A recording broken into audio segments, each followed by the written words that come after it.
l'exposé qui suit, qui est celui de Nathalie Casso-Vicarini, qui est fondatrice de l'association Ensemble pour l'éducation de la petite enfance et qui est impliquée dans énormément de projets au niveau national, notamment la mise en place des maisons 1000 jours, dont peut-être tu vas nous parler. Et donc, Nathalie va nous parler de la place des pères dans les pays européens et dans le monde aussi, et quelle influence ça a sur le rôle des pères. Peut-être aussi nous parler des congés paternité. Super, très bien, merci. Merci Nathalie.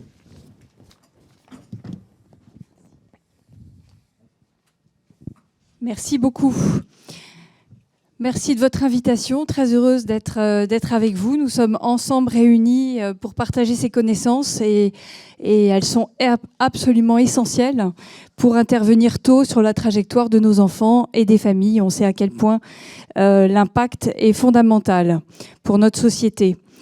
Aujourd'hui, les écarts se creusent. Beaucoup de parents nous disent être en grande difficulté suite à cette pandémie qui est encore un peu là, mais qui s'éloigne, avec des réactions complexes dans les familles qui ont aussi créé beaucoup de séparations et un impact important avec la surexposition aux écrans, l'isolement sensoriel, le stress toxique qui ont été vécus pendant ces temps difficiles.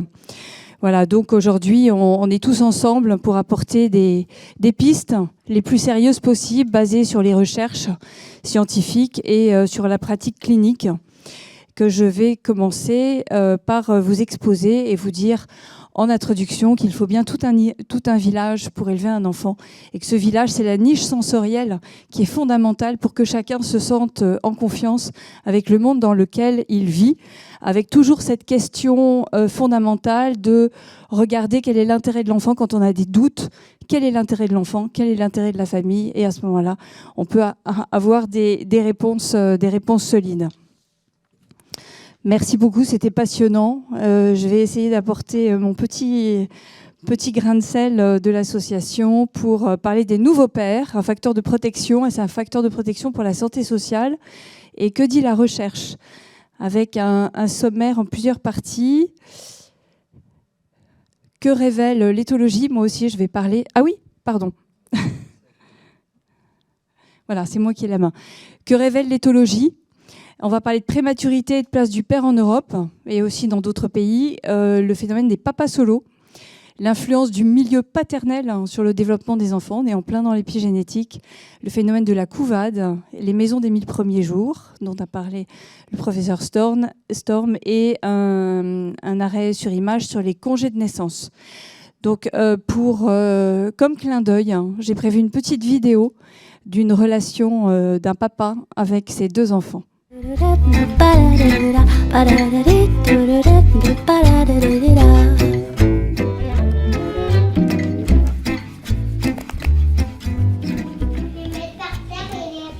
Oxence aime beaucoup jouer avec son père.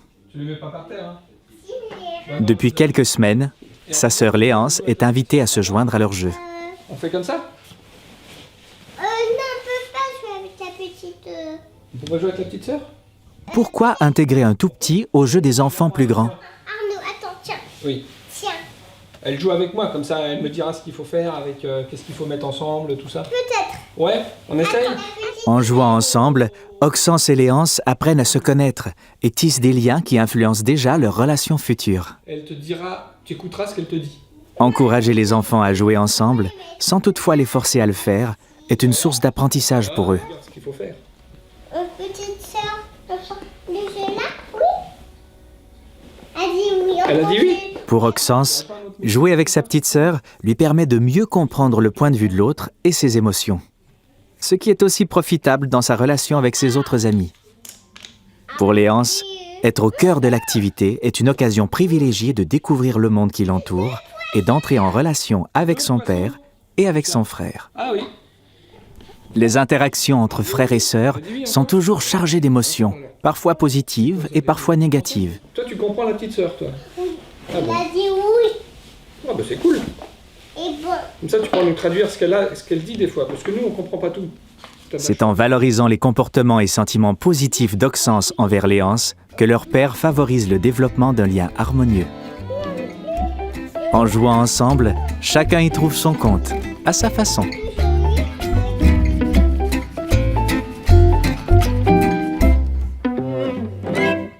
Alors, je suis contente de parler aussi du règne animal, parce que l'éthologie nous apporte beaucoup de pistes de réflexion, et notamment chez les insectes, les oiseaux, les mammifères, qui ont une relation paternelle très intéressante avec leurs petits.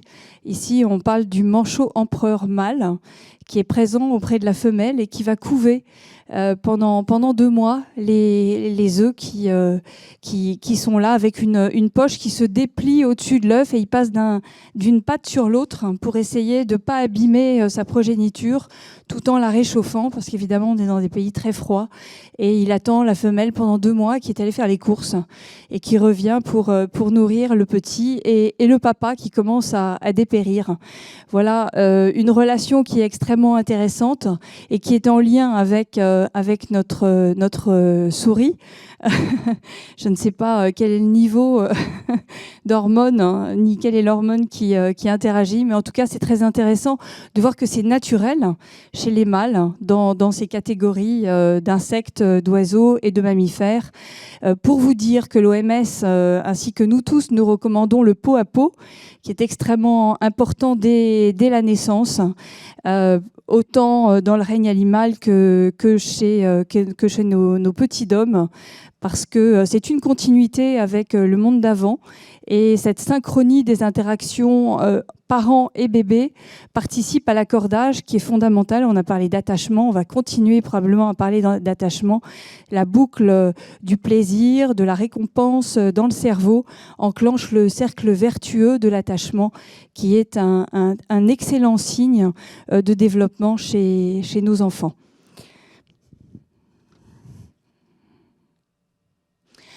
Alors, on a redessiné cette pyramide de Maslow que vous connaissez probablement, vous les professionnels de la petite enfance, du soin, de l'éducation, mais aussi les parents, avec une base qui a légèrement changé, avec au même niveau, évidemment, la production de soins, le care, mais aussi la sécurité affective, parce qu'un bébé seul n'existe pas et chacun de nous le sait. Voilà, chose faite. Et si vous le souhaitez, je vais vous partager cette expérience que vous connaissez probablement avec les oies cendrées. On retourne vers le règne animal avec Conrad Lorenz qui a couvé ces œufs qui ont donné lieu à cette naissance d'oies cendrées, et ces oies ont vu ce premier visage qui était un visage humain, qui a créé ce lien d'attachement extrêmement solide qu'on va voir dans cette vidéo.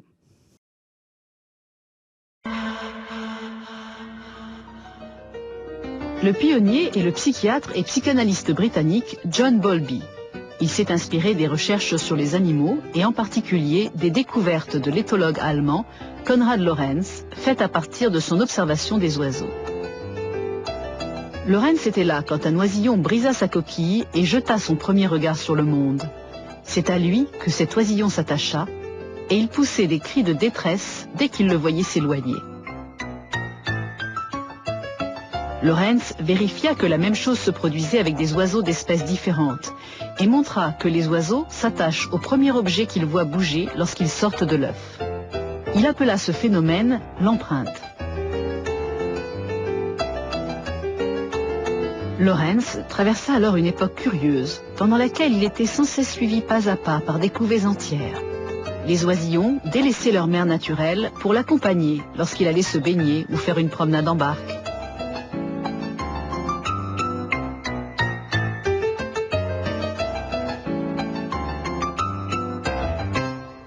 Inspiré par ces deux chercheurs, Bowlby élabore sa théorie de l'attachement. Selon cette théorie, l'enfant vient au monde avec des savoir-faire innés. Il sait regarder, il sait sourire, et cela lui permet d'entrer en relation avec les autres, et donc de survivre.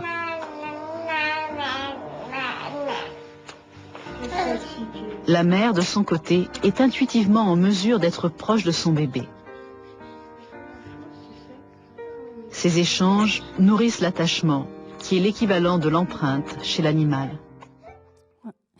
Pour vous dire que l'attachement, c'est évidemment un lien vital qui se conjugue finalement au-delà des genres et des natures, aussi bien dans le règne animal que chez l'humain. Et depuis les travaux de John Bowlby, on voit à quel point cet ancrage est fondamental et il dure toute une vie. Et c'est évidemment dès la maternité, même dès le projet d'enfant, on le dirait facilement que ces liens se mettent en place et se préparent pour la vie future.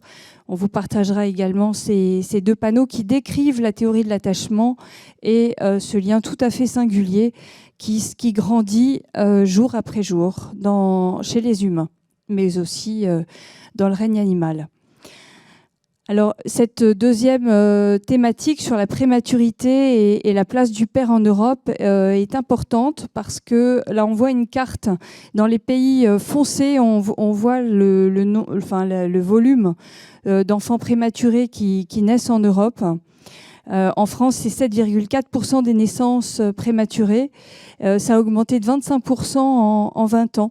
Et peut-être encore un peu plus pendant la pandémie. Alors, je n'ai pas les derniers chiffres, mais le professeur à l'hôpital à Stockholm, un hôpital très reconnu en Suède, nous dit qu'il est important que les parents soient là en permanence, surtout dans des cas de prématurité, mais aussi pour l'ensemble des enfants. On voit ces papas avec leur bébé en peau à peau, ce qui est absolument crucial pour ces tout petits. On sait tous les bénéfices du pot à pot. Donc les standards de soins en néonatologie en Europe sont vraiment révélés et aujourd'hui sont des pratiques très courantes dans nos pays. Alors quelle est l'influence du milieu paternel sur le développement des enfants? On parlait d'épigénétique. Qu'est-ce que le père, en particulier, apporte dans ces tout premiers temps de la vie qu'on appelle les 1000 premiers jours? Les 1000 premiers jours, c'est vraiment du 4e mois de grossesse jusqu'à peu près à l'entrée à l'école des enfants, au moins jusqu'à 2 ans. Alors, c'est pas très scientifique comme calcul, mais ça décrit cette fenêtre d'opportunité et en même temps de fragilité. Voilà, le papa, on le considère vraiment comme en soutien de la fonction maternelle, de protection de la dyade mère-enfant, de l'allaitement, de la lactation. Et on parle beaucoup de groupes. Alors, il y a des groupes de papas allaitants, il y a des groupes de papas amis de l'allaitement, il y a les PAPS.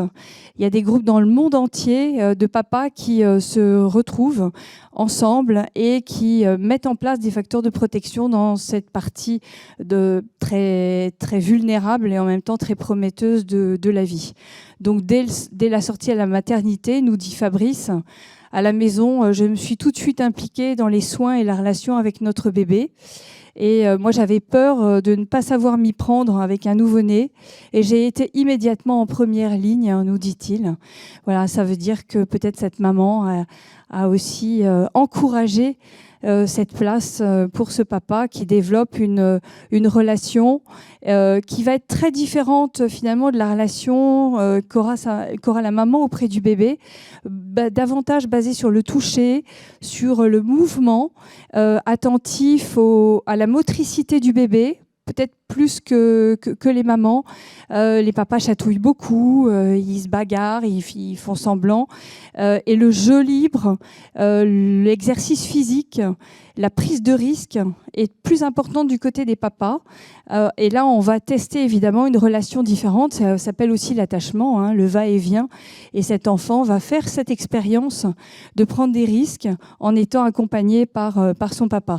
Face à un enfant qui tombe, les pères sont plus susceptibles de l'encourager à se relever tout seul que de le consoler. Voilà, les mamans sont peut-être plus dans une relation affective, de sécurité, et les papas encouragent la prise de risque avec des styles d'interaction qui varient beaucoup selon les cultures, les traditions orales, et ça s'exprime dans les jeux.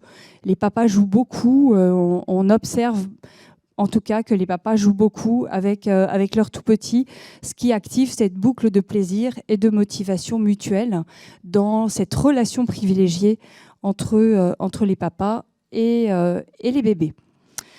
Cette qualité des interactions, Elle a une influence très positive sur le développement intellectuel. Les chercheurs ont filmé récemment 128 pères avec leurs enfants âgés de 3 mois à 2 ans. Ça, c'est en Angleterre. Et à 3 mois, on a pu observer que ces réactions entre les papas et leurs bébés influençaient de façon importante leur développement intellectuel et cognitif. Ça s'exprime au travers du jeu. Et bon, ça pourrait paraître une évidence, mais en tout cas, ça a été acté par cette recherche. Voilà, donc déjà, dès la consultation préconceptionnelle, la recherche nous dit que tous les couples en âge de procréer devraient s'informer de toutes les expositions environnementales auprès des enfants pour voir comment on peut intervenir sur leur santé globale. Et ça en fait partie vraiment, c'est du quotidien entre les parents et leurs bébés. Les pères sont toujours naturellement engagés, ils l'ont toujours été. C'est ce que nous disent les anthropologues. Ces papas étaient déjà très impliqués dans la relation avec leurs enfants, dans les groupes de chasseurs-cueilleurs. On a des traces, c'est Marilène Patoumatis en particulier, qui est chercheuse sur ces questions-là, qui nous le révèle. Et aujourd'hui, en tant que, on va dire, dispensateurs de soins et parents, ces pères éduquent, soignent davantage et nourrissent et s'occupent de l'environnement quotidien de leurs bébés dans nos sociétés et peut-être davantage depuis les confinements successifs, ce qui serait une très bonne chose pour l'équité dans nos sociétés. Alors dans le monde, ça s'exprime de façon différente suivant les cultures familiales. Par exemple, en Russie et au Brésil, il y a encore une forte résistance culturelle à ce que les pères, on est dans des rôles très traditionnels, à ce que les pères s'occupent quotidiennement de leurs enfants. Mais en Inde, en Afrique du Sud, en Chine, on voit déjà des évolutions, même si la grand-mère est très présente, la famille, tout le village est assez présent. Et cette évolution, elle se fait un petit peu plus doucement que dans certains autres pays, comme les États-Unis, l'Australie, très pionnière en matière de soutien à la parentalité. On sait par exemple que dans le sud de l'Afrique, où les taux de fécondité sont très élevés, les parents biologiques ont moins d'interaction avec leurs enfants qui qui interagissent avec l'ensemble du groupe et en particulier de multiples pères qui interviennent dans le développement de ces bébés. En Norvège, en Australie et en France, il y a des daddy groups et des maisons des 1000 premiers jours et des groupes de pères dont on entendra parler tout à l'heure qui participent très activement à l'évolution de leurs enfants et qui sont très concernés.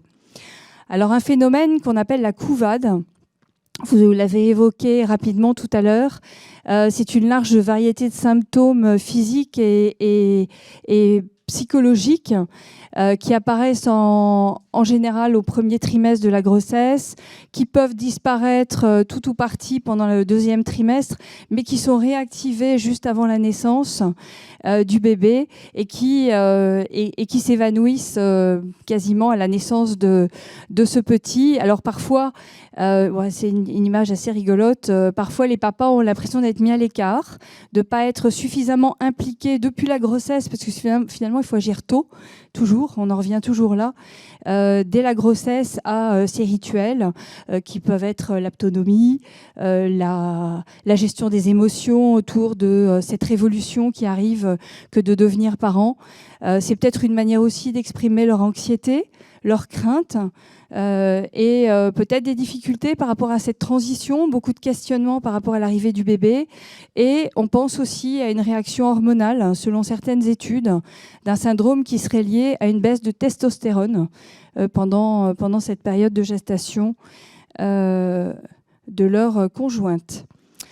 Alors, vous dire un tout petit mot de la Maison des 1000 premiers jours, parce que c'est une initiative issue du rapport des 1000 premiers jours, on parlait de l'implication des pouvoirs publics.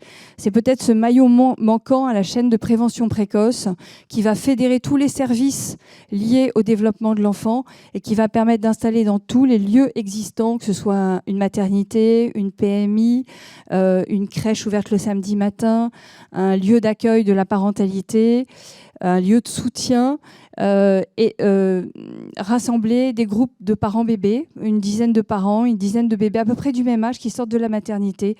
C'est un groupe de père aidance accompagné par un facilitateur qui partage des connaissances et qui suit ce groupe pendant 1 an, qui est une période importante pour tisser ces liens de confiance entre eux, avec leur bébé, entre parents, pour prévenir le burn-out parental, mais aussi l'isolement en général, et renforcer ses compétences pour les professionnels qui accompagnent les parents et les baser sur, évidemment, toutes ces connaissances scientifiques en génétique, en épigénétique et en neurosciences.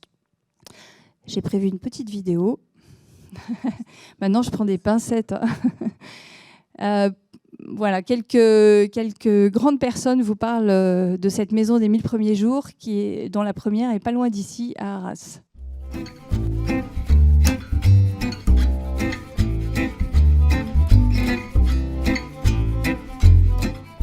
Marianne, ambassadrice PEPE, accompagner les 1000 premiers jours de la vie pour les parents, c'est les informer, leur donner des ressources, leur montrer qu'on est présent pour eux et qu'ils se sentent vraiment acteurs de leur parentalité, qu'ils puissent choisir en conscience les parents qu'ils ont vraiment envie d'être. Les 1000 jours, pourquoi c'est essentiel? C'est essentiel parce que l'enfant, c'est là où son cerveau va se constituer et c'est là aussi où les parents vont avoir besoin d'être accompagnés. Les 1000 premiers jours pour moi, c'est enfin la considération pour la famille, pour l'intérêt de l'enfant, de pouvoir prendre de la grossesse aux 2 ans de l'enfant. Enfin. Les 1000 premiers jours, c'est la période la plus sensible de notre existence. C'est le moment où on peut tout apprendre, à toute allure. Si il y a une blessure, on peut très facilement la réparer. Et si c'est le moment où on structure le cerveau et l'affection d'un bébé, en lui parlant et en l'entourant. C'est 1000 jours la période la plus sensible de notre existence. Les maladies non transmissibles explosent. Cancer, diabète, apnée du sommeil, mais aussi dépression, troubles anxieux. Les enfants d'aujourd'hui se concentrent difficilement. Ils sont plus impulsifs, mais ils sont aussi plus myopes. Ils ont perdu des capacités physiques et cardiaques. Ils font des crises à la moindre frustration. La pression parentale est majeure. Les parents sont démunis. Nous savons aujourd'hui le rôle critique de l'environnement dans les 1000 premiers jours. L'environnement, c'est aussi la qualité des attachements que l'enfant peut tisser dans sa famille et dans les structures d'accueil. Il est urgent de lancer des programmes cohérents pour protéger cette fenêtre de vulnérabilité. Pour la Croix-Rouge, il est absolument crucial d'être présent dès la naissance de l'enfant, voire avant. Et cela se caractérise par un meilleur accompagnement des parents, mais aussi par une meilleure qualité d'accueil au sein de nos structures petite enfance et nos structures protection de l'enfance. Pour le GEPSO, agir dès les 1000 premiers jours peut permettre d'éviter des retards de développement importants. Il faut pouvoir développer la formation au repérage des difficultés pour agir le plus tôt possible. Agir dès la période des 1000 premiers jours en renforçant des acteurs majeurs comme la PMI permettra d'identifier et de répondre aux besoins de l'enfant et de ses parents et d'éviter la survenue de difficultés ou à minima d'amoindrir leurs effets. Pour co-construire avec la famille dans sa globalité des bases solides, sécures et singulières à son propre devenir. From the day they are born, all children are rights holders despite their status and background. All young children deserve equal opportunities to safe, healthy and optimal development. First Year's first priority is a Europe-wide campaign that aims at tackling inequalities from the earliest stage, and it's co-led by Eurochild and ISA, the International Step-by-Step Association. The campaign aims to ensure early childhood stays high on the political agenda by building a strong community of advocates at EU and national level. The campaign's national coordinators gather evidence on the ground and strengthen the knowledge to leverage EU funds and policy tools to bring change. Pour insuffler un changement de paradigme dans notre société, en particulier sur les 1000 premiers jours de vie, il faut tout un village pour élever un enfant.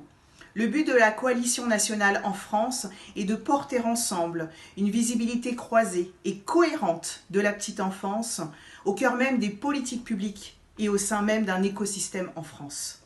Nous avons à cœur d'explorer nos complémentarités, de mutualiser nos expériences de terrain, de croiser nos identités pour co-construire les priorités et les enjeux d'une approche préventive de qualité. Nathalie Casso-Vicarini, fondatrice et déléguée générale de l'association Ensemble pour l'éducation de la petite enfance. Alors pourquoi les 1000 premiers jours? Les 1000 premiers jours sont la fenêtre d'opportunité et de vulnérabilité la plus cruciale de la vie.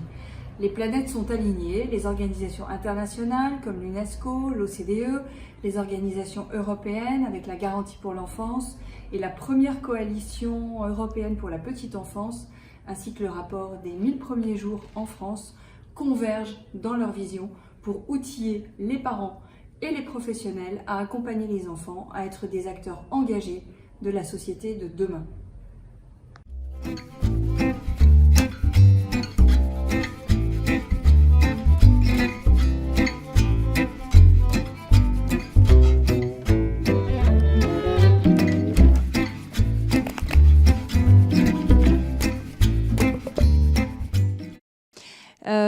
Le sujet des congés, il est très très important, surtout dans un pays comme la France où 2 enfants sur 3 vivent avec des pères qui n'ont... Ah oui, ça c'est dans le monde, hein, c'est l'UNICEF, qui n'ont pas de congé paternité rémunéré. Donc la France s'est penchée sur le sujet dans les travaux des 1000 premiers jours, pendant les travaux de la commission. On avait préconisé 9 semaines, hein, parce qu'il faut du temps pour tisser des liens de qualité et des liens de confiance entre les parents et leurs enfants.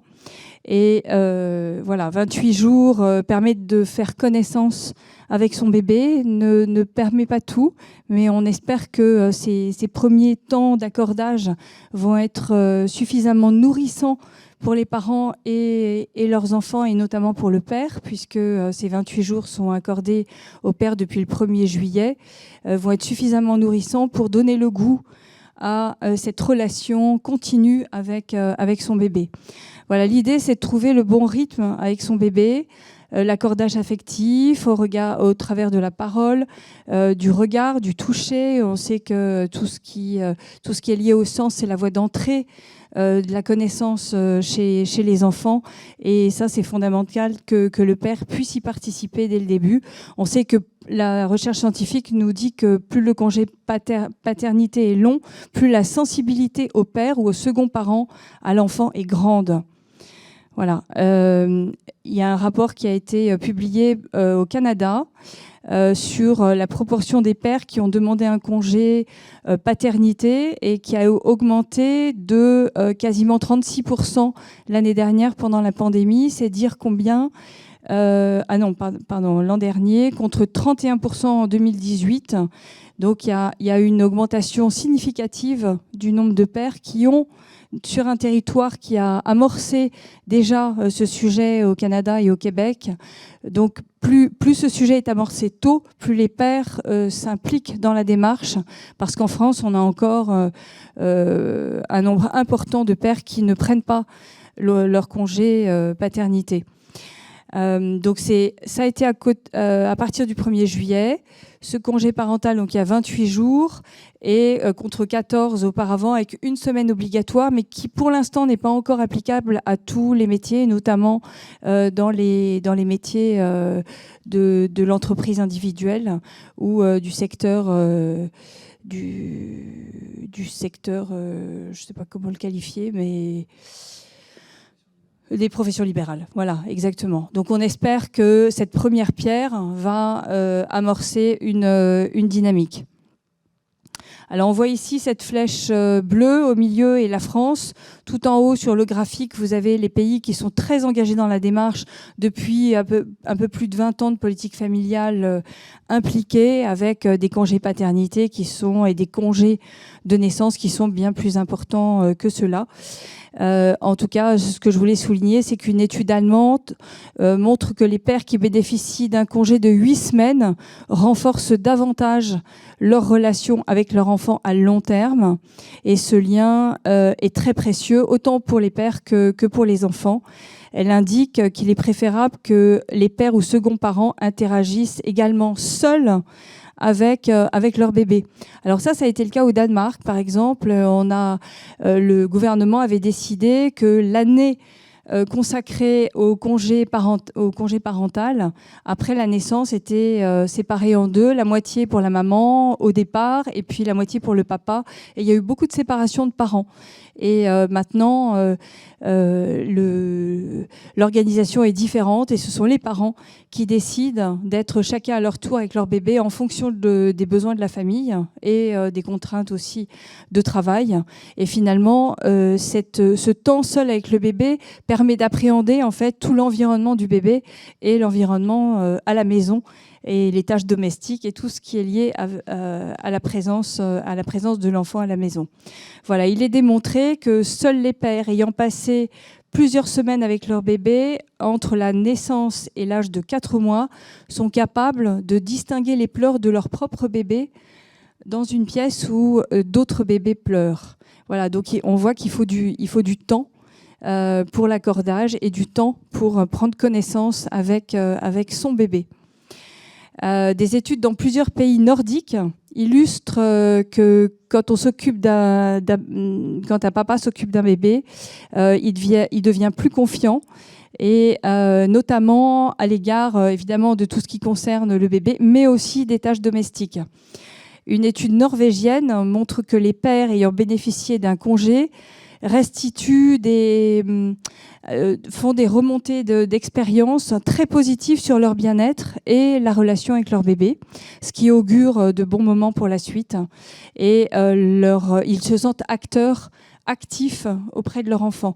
Donc vraiment, on voit ce lien qui se noue très tôt, et plus il se noue tôt, plus le parent prend confiance en lui, et notamment dans le cadre de la coparentalité. Voilà, cette alliance coparentale dont on parle pour travailler en équipe, c'est presque un travail d'équipe autour de l'enfant. Alors en bref, avant de vous quitter, j'ai commencé par vous parler de la sécurité affective, avec ce temps nécessaire pour l'accordage et tisser ces liens d'attachement. Et plus les parents sont entourés, plus c'est bénéfique finalement à tous les niveaux, et en particulier pour l'enfant. Il faut tout un village pour élever un enfant. Les 5 sens, on voit le papa qui interagit beaucoup avec le toucher de l'enfant, et ce sont les voies d'entrée de la connaissance, et toutes ces expériences vont être très bénéfiques à la structuration, au disque dur cérébral qui se met en place. Et puis, très important, l'impact de l'environnement sur le développement de l'enfant avec la prévention du stress toxique, mais aussi tout ce qui abîme le cerveau, dont les perturbateurs endocriniens et l'ensemble des environnements toxiques auprès de l'enfant, dont les ondes, les écrans qui freinent le développement. Et puis pour terminer, une petite image que j'aime beaucoup. Devenir parent et professionnel, ça se tricote tous les jours, mais ça se tricote dans la connaissance partagée et scientifique pour avancer ensemble, en tout cas dans un langage commun qui est très, très essentiel pour bien se comprendre autour du développement de l'enfant. Voilà, merci beaucoup. Merci Nathalie pour cette mise au point très, très éclectique et très, très large, avec des visions internationales.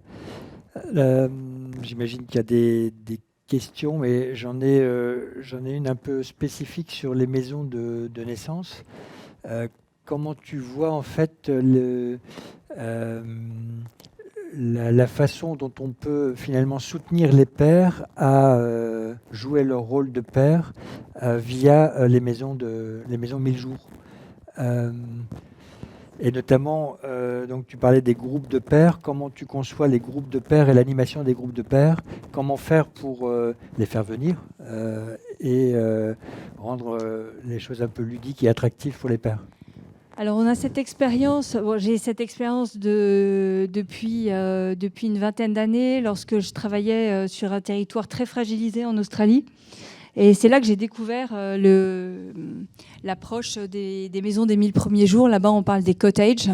Et c'est une maison, c'est pas anodin. C'est un lieu de confiance où on va tisser vraiment des relations solides. Et ces papas, ils venaient autant que les mamans. C'était à des temps dans la semaine qui étaient compatibles avec leur environnement professionnel. Et quand ça ne l'était pas, on ouvrait des groupes le samedi matin. Et c'est finalement ce qu'on fait à Arras. À Arras, où on a expérimenté cette initiative. C'est un groupe qui se réunit tous les 15 jours. Les papas viennent autant que les mamans. On essaye d'organiser ces moments pendant le temps du déjeuner, le mardi et le mercredi. Et les papas ont autant de questions que les mamans. Ce ne sont pas les mêmes questions. Mais finalement, ça fait avancer tout le groupe. Et c'est rare qu'il faut vraiment que le bébé soit malade ou qu'eux soient malades pour qu'ils ne viennent pas. Parce que finalement, quand on a enclenché ce système de partage de connaissances, les parents sont avides d'en partager davantage. Les questions génèrent des questions et c'est aussi tout l'intérêt de ces groupes. C'est que dans cette mixité avec des papas, des mamans, mais aussi mixité socio-professionnelle, on a une très très grande richesse de pistes, de réponses, de croisements, d'expériences, de culture qui permet à chacun de trouver sa place et finalement de devenir acteur. Et ça, c'est très important parce qu'aujourd'hui, on n'a pas des sociétés très avancées sur la question de la place du père. Il y a encore beaucoup de lacunes. Et dans ces groupes-là, ces pères trouvent une place très très légitime aux côtés de leur bébé. Merci Laurent. Non, je me permettais de rebondir sur 3 points que tu as évoqués, Nathalie, et qui m'ont fait écho à différents sujets. Quand tu parles des groupes de parole de papa, ça m'a fait penser à un ouvrage que je conseille à ceux qui nous suivent, de Tristan Champion, La barbe et le biberon, que tu connais, j'imagine. Tristan, c'est un papa qui est marié avec une Norvégienne. Il a eu son premier enfant en France, son deuxième en Norvège et son troisième en Suisse. Donc, il y a une vision très européenne de la parentalité, de la paternité. Et il était finalement dans sa culture française de dire « moi, je prends mes 10 jours de congé et pas beaucoup plus ». Et finalement, je me permets, et finalement, il est en Norvège, et là, du coup, il est aspiré par le modèle culturel, et donc il prend 5 mois, au début un peu avec réticence. Et dans son livre, La barbe et le biberon, d'ailleurs, il va être adapté en film. Je trouve que c'est un marqueur qui indique bien comment la société est en train de bouger sur la place du père, on trouve de plus en plus d'ouvrages, c'était pas le cas il y a encore 50-10 ans, de témoignages de pères. Un film va être fait là sur son livre, et donc il raconte bien dans son livre comment en Norvège, la place du père, elle est complètement faite, elle est intégrée. Il y a des bars, il y a des visites, il y a des centres culturels, il y a des applications pour que les pères ne soient pas isolés durant leur congé paternité, mais qu'ils se retrouvent entre eux pour vivre leur paternité collectivement, finalement, pour apprendre ensemble. Il y a des sorties qui sont organisées, des week-ends qui sont organisés, et je trouve que c'est des initiatives hyper intéressantes, hyper inspirantes. Exactement, c'est les Daddy Groups dont je parlais tout à l'heure. Et d'ailleurs, on organise un voyage d'études en Norvège. Si ça vous intéresse, n'hésitez pas à nous contacter parce qu'on va aller les rencontrer. Et également, ces groupes dans la nature, avec l'interaction avec le vivant, aident beaucoup aussi dans le partage d'expériences et puis le tissage de ces liens de confiance. On a besoin de se lancer des défis aussi dans cette relation de confiance. Et forcément échanger avec d'autres pères, ça génère la confiance pour soi. Je voulais rebondir aussi sur la notion de couvade, parce que c'est que tu as évoqué, parce que c'est un sujet qui est très peu médiatisé, on en parle très très peu, ce qu'on appelle le baby blues du papa, ou le postpartum du papa. Alors, c'est difficile d'avoir des chiffres très concrets, on parle de 5%, parfois on dit même, à mon avis, c'est bien plus des pères qui seraient touchés par ça. Moi, j'avais interviewé un papa, Maxime, qui habitait à Nice et qui était hyper excité à l'idée d'avoir un enfant. Et finalement, il s'y était pas plus préparé que ça. Et choc suprême, à la naissance, il fait un rejet total de son bébé, un vrai rejet. Il n'arrive pas à le prendre dans les bras, il n'arrive pas à s'en occuper, sa femme l'accompagne, elle lui dit bah, attends, voilà, progressivement, je te laisse un quart d'heure, une demi-heure, ça ne marche pas. Ça a eu pour conséquence, mine de rien, la séparation. Ça a amené à la séparation du couple en plus. Hein. Et avant la séparation, c'est sa femme qui a réussi à lui faire prendre conscience qu'il vivait effectivement une dépression. Il y a un baby blues du papa, une dépression postpartum du papa. Et voilà, il a été accompagné par un psy. Et aujourd'hui, il a une relation hyper forte avec son fils Leandro. Et c'est une très jolie relation. Mais je pense que c'est important effectivement d'en parler. Parce qu'il y a un vrai tabou sur le sujet, voilà, c'est un vrai tabou sur le sujet. Et vas-y. Pour avoir une piste de réflexion sur ça, on dit dans les chiffres que le père se rend compte qu'il est père au moment de l'accouchement et pas avant. Là, on a un exemple très concret d'un papa qui avait envie et finalement qui se retrouve au moment venu, non préparé à ça. Aujourd'hui, pendant la grossesse, il y a des cours de préparation à l'accouchement, mais avec du temps dédié pour la mère dans son métier. Hein, il y a des heures qui sont dédiées à ça, qui n'existent pas pour le papa. Donc moi, avec la volonté que j'avais d'assister à ces cours, professionnellement, c'était pas possible. Donc il y a peut-être aussi une piste de réflexion pendant la grossesse sur ça pour que le papa puisse se préparer avec sa compagne à devenir père à ce moment-là. Et le dernier sujet, après Kelly, c'est parce que c'est toi l'animatrice. Donc juste, je me permets de rebondir sur un dernier point parce que tu en as beaucoup parlé. On y reviendra tout à l'heure avec Kevin sur le congé paternité. Moi, j'ai fait partie d'un collectif de papas engagés et donc voilà, pour demander l'augmentation du congé paternité, on avait demandé un mois. Alors c'est notre petite vanne. On a eu le mois le plus court de l'année, hein. On a eu le mois de février, on a eu 28 jours. Voilà, on n'a pas eu le mois complet, mais c'est déjà pas mal. Je pense quand même que ce qui est vraiment important sur ce sujet, c'est de comprendre que ça reste qu'une loi. C'est un outil qui est fort, qui est un outil symbolique, mais là, tout l'enjeu, 6 mois après, c'est de l'accompagner. C'est de l'accompagner, ce congé paternité, pour qu'il soit réellement pris. On sait que dans son ancienne formule, il était pris par 70% des pères. Là, il va falloir attendre quelques années pour avoir de la donnée, pour avoir des datas sur combien de pères vont prendre un congé paternité d'un mois. Hein. Voilà, j'ai pas envie de donner un avis parce que voilà, et puis je suis un optimiste, donc j'espère qu'il va être pris largement. Mais je pense qu'il est essentiel aujourd'hui que le congé paternité soit accompagné pour que les pères s'en saisissent. Accompagné par, évidemment, tout le milieu médical, parce que je pense que vous avez une place clé pour accompagner les familles sur ce moment-là. Et évidemment, on en reparlera peut-être rapidement après, évidemment, les entreprises. Voilà, on disait 80% des Français sont des actifs en entreprise privée ou publique. Et donc, forcément, c'est le rôle de l'entreprise pour accompagner le congé paternité. Il est majeur. L'idée n'est pas d'opposer les organisations, n'est pas d'opposer le je et le nous, donc le je, le père, et le nous, l'organisation. Il est de les faire converger pour arriver à quelque chose qui soit satisfaisant pour chacune des parties. L'entreprise, c'est un vrai levier d'évolution de la société. En tout cas, c'est un levier qu'on ne peut pas laisser de côté. Il y a 8 salariés sur 10 qui sont parents en France. Et je pense à une grande entreprise française qui, lorsque les parents reviennent, le père ou la mère, d'un congé de naissance, ils ont un entretien avec le responsable ressources humaines qui leur dit « mais là, maintenant, vous êtes parents. Ça a forcément, vous développez des compétences qui sont différentes et peut-être que votre métier n'est plus adapté à celui que vous voudriez occuper demain. » Et quelles sont ces compétences et comment on peut vous accompagner dans cette transformation.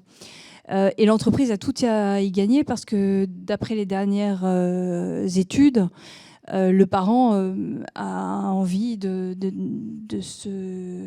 Enfin, en tout cas, il y a un impact sur la qualité du travail. Quand on est engagé dans le travail qu'on fait, qu'on aime ce qu'on fait, on le fait bien. Et la qualité du travail, c'est une relation gagnante-gagnante. Donc il y a un label aujourd'hui de la parentalité en entreprise, s'appelle Family Friendly Company, et qui tend à se développer pour accueillir de plus en plus d'entreprises et faire monter ce niveau de conscience collective, parce qu'on est tous concernés, l'entreprise, l'hôpital, les parents, les structures d'accueil, évidemment l'État, les organisations européennes, internationales. On est tous concernés par ce phénomène parce qu'on a tous à y gagner. En tout cas, je pense que cet échange est vraiment intéressant et présage de belles choses pour notre panel de discussion. Donc surtout, restez avec nous puisque ce sera à la fin. Là, nous avons une question du public. Avez-vous l'expérience d'un investissement différent des pères dans les pays anglo-saxons dans lesquels les pères ont peu de congés ? Alors clairement, c'est inversement proportionnel. En Australie, mais c'est très très culturel en fait. L'expérience que j'ai faite il y a 20 ans en Australie, il n'y avait pas de congé rémunéré. Mais c'est dans la culture du pays, de toute façon accompagner au moins la première année de vie de son enfant. Donc soit c'est la maman, soit c'est le papa qui arrête de travailler. Ça réduit considérablement le train de vie, mais en même temps c'est un choix d'avenir. Et les papas sont extrêmement impliqués dans des groupes de parentalité ou des groupes de soutien en général, ainsi que les mamans. Mais pour autant, il n'y a pas de congé rémunéré. En France, on va voir, on n'a pas assez de recul. Hein, c'était le 1er juillet. Mais ce sont des phénomènes qui s'expriment dans la durée. Il y a une première pierre qui a été posée. Certes, ce n'était pas les 9 semaines auxquelles on pensait. Il faut faire évoluer le monde de l'entreprise. Il faut les sécuriser aussi sur la qualité et tout le bénéfice qu'ils vont en avoir. Et voilà, tout le monde avance de concert vers un progrès social, mais ça prend du temps. Oui, tout à fait, ça prend du temps. Et puis notre prochaine question, je ne sais pas si nous, on va pouvoir y répondre, mais elle est quand même d'actualité. Sachant qu'on prône la parité, la différence entre les congés des mamans et des papas reste trop importante, abstraction faite du temps de grossesse. Nous avons fait un premier pas en atteignant 28 jours, mais est-il prévu d'aller plus loin ? Oui, clairement, c'était la volonté du ministre, du secrétaire d'État Adrien Taquet, mais aussi du président de la République lorsqu'il a installé cette commission. Ça a été un des sujets majeurs, cette première pierre à l'édifice, pour que finalement ça rime les autres pierres et qu'on bâtisse la maison. Et 28 jours, c'est pas suffisant, mais c'est déjà une première pierre dans la dynamique. Moi, je trouve que c'est intéressant que ça se fasse progressivement, parce que je pense que pour que ça infuse dans la société, il faut laisser le temps. On parle quand même d'un changement culturel majeur. Hein. C'est pas rien. On parle. Je pense qu'il ne faut pas avoir peur des mots. On évolue dans une société patriarcale. C'est un système qui existe depuis des siècles. On est aujourd'hui dans un monde incroyable où on peut tous ensemble collectivement le réimaginer, le redessiner. Mais moi, je crois beaucoup plus aux techniques des petits pas que des grands pas. Je pense que les petits pas permettent collectivement d'avancer progressivement, que chacun s'en saisisse. Et évidemment, les entreprises, si demain on passe de 11 jours à 6 mois, il va y avoir blocage. Clairement, il va y avoir blocage. Il va y avoir blocage des entreprises, mais dans l'organisation, ça va déstabiliser beaucoup de choses. Donc moi, je trouve ça plutôt sain qu'on y aille par étapes. Après, effectivement, tout l'enjeu, c'est que ça ne soit, comme tu le dis, Nathalie, une première... Voilà, pas un point d'arrivée, mais vraiment une première pierre, une première marche. Est-ce qu'il ne faut pas qu'on travaille aussi sur le fait que finalement, quand on regarde l'enquête qui a été faite en 2016, c'est presque 50% des parents qui ne prennent pas la totalité de leur congé. C'était 11 jours à l'époque. Qu'en est-il maintenant à 28 jours ? Il est probable que les chiffres soient à peu près les mêmes. 70% seulement des parents qui prennent des congés paternité.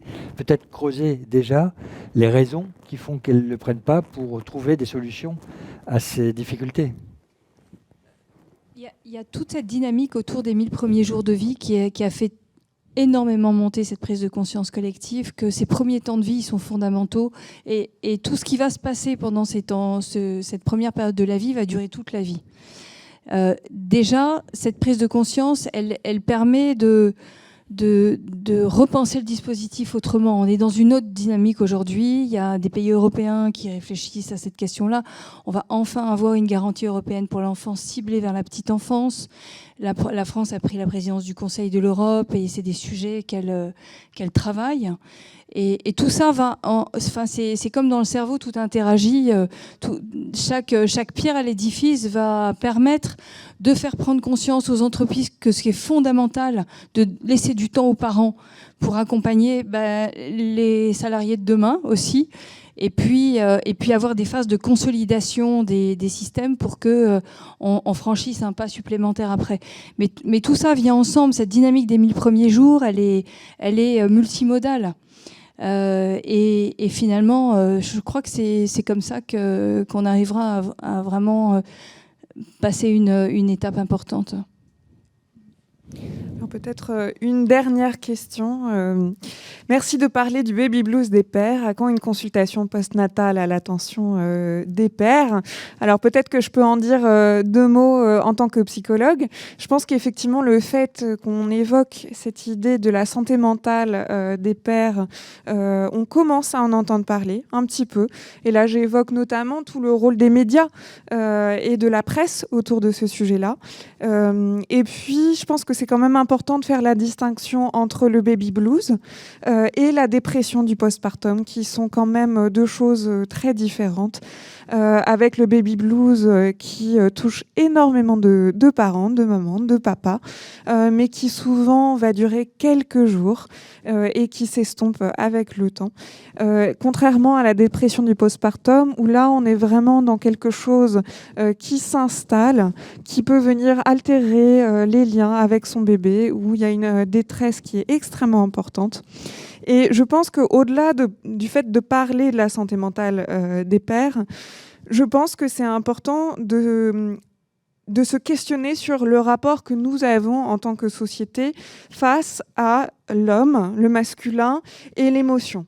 Et la santé mentale de manière générale. Pour moi, c'est vraiment ça que pose cette question. À quand une consultation postnatale à l'attention des pères? Je pense que ce serait quelque chose qui serait hyper intéressant à étudier. Sachez que là, le gouvernement a décidé de permettre le remboursement des séances chez les psychologues. Il faut passer d'abord par son médecin traitant, mais c'est prévu. Il va y avoir des psychologues qui vont être agréés par la CPAM. Donc déjà, je pense que ça va permettre d'ouvrir les portes aussi aux consultations à tous, y compris aux papas. Mais au-delà de cette question du soin, je pense qu'il y a aussi une vraie réticence au fait de se dire mince, je vais pas bien, mais qu'est-ce que j'en fais? Je pense que ça pose la question plus large de, en tant qu'homme, aujourd'hui, même si ça évolue, bien sûr, heureusement, et j'espère qu'on pourra en parler un petit peu plus tard, mais les stéréotypes de genre et le rapport que nous avons entre masculin et émotion, détresse. Je pense que ça rentre dans ce cadre plus large. Alors j'ai une question, comme il nous reste encore 5 minutes, une question un peu spécifique sur les bénéfices attendus du congé paternité. Donc on les a cités, c'est meilleur accordage affectif, meilleure sensibilité du père aux signaux du bébé, aux besoins du bébé. Est-ce que ça peut contribuer à un meilleur fonctionnement de la famille et à une réduction du risque de séparation du couple au cours de la première année? Et est-ce qu'on a des données en fait comparatives entre ce qui se passe au Danemark et ce qui se passe en France, par exemple, sur la séparation des couples? Si j'ai bien compris, au Danemark, on est à 5 mois de congé paternité. C'est 1 an. 1 an, d'accord. C'est 1 an avec 6 mois pour le père. C'était 6 mois pour le père, 6 mois pour la mère. Et c'était décidé de cette façon-là. Et puis, il y a eu beaucoup de séparations. Et les parents, maintenant, décident de choisir la période. Et pour répondre à la première partie de la question, ce temps seul avec bébé a un impact très important pour la conciliation de la vie dans le couple, avec le partage des tâches domestiques quotidiennes. Parce que finalement, quand on est seul avec un bébé, on s'occupe de tout. Et là, forcément, il y a une meilleure compréhension dans le couple de ce qu'est le développement d'un enfant et de l'impact de l'environnement sur son développement. Il n'y a pas de données comparatives aujourd'hui sur la deuxième partie de la question. Ce qu'on sait, c'est qu'il y a eu des risques qui ont été levés au Danemark. Et aujourd'hui, en France, on sait évidemment, on a pris connaissance de ces risques. Et la durée, elle n'est pas encore suffisante pour se poser cette question-là. Mais j'espère qu'on pourra se la poser un jour.